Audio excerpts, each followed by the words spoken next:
യേശുവിൽ പ്രിയപ്പെട്ടവരെ, ഇന്നത്തെ വചനത്തിലൂടെ ഈശോ രണ്ടു തരം നിക്ഷേപങ്ങളെക്കുറിച്ച് പറയുന്നുണ്ട്. ഒന്ന്, ഭൂമിയിൽ നമ്മൾ കരുതി വയ്ക്കുന്ന നിക്ഷേപം.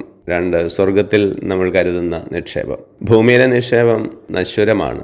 അത് മരണത്തോടെ അവസാനിക്കുന്നതാണ്. ചിലപ്പോൾ ഒരു ദിവസം തന്നെ അവസാനിച്ചെന്ന് വരാം. എന്നാൽ സ്വർഗത്തിലെ നിക്ഷേപം നിത്യം നിലനിൽക്കുന്നതാണ്. ആ നിക്ഷേപമാണ് നമ്മളെ സ്വർഗത്തിൽ എത്തിക്കുന്നത് പോലും.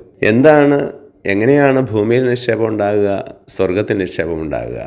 നമുക്കായി നമ്മൾ ചെയ്യുന്ന കാര്യങ്ങളൊക്കെ ഭൂമിയിലെ നിക്ഷേപങ്ങളാണ്.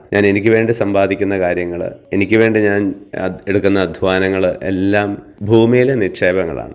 അത് എൻ്റെ ജീവൻ അവസാനിക്കുന്നതോടെ തീർന്നു പോകും. എന്നാൽ ഞാൻ മറ്റുള്ളവർക്ക് വേണ്ടി ചെയ്യുന്ന നന്മ പ്രവൃത്തികൾ, മറ്റുള്ളവർക്ക് വേണ്ടി ഞാൻ ചെലവഴിക്കുന്ന ഒരു നിമിഷം, അതെല്ലാം സ്വർഗത്തിൽ നിക്ഷേപമാണ്. ഒരു പാത്രം വെള്ളം കൊടുക്കുന്നവന് പോലും അതിൻ്റെ പ്രതിഫലം നഷ്ടപ്പെടുകയില്ല എന്ന് ഈശോ പറയുന്നുണ്ടെങ്കിൽ അതാണ് സ്വർഗത്തിലെ നിക്ഷേപം. ഈശോയെ, ഞങ്ങളെ അനുഗ്രഹിക്കണമേ, ഇപ്പോഴും എപ്പോഴും എന്നേക്കും. ആമേൻ.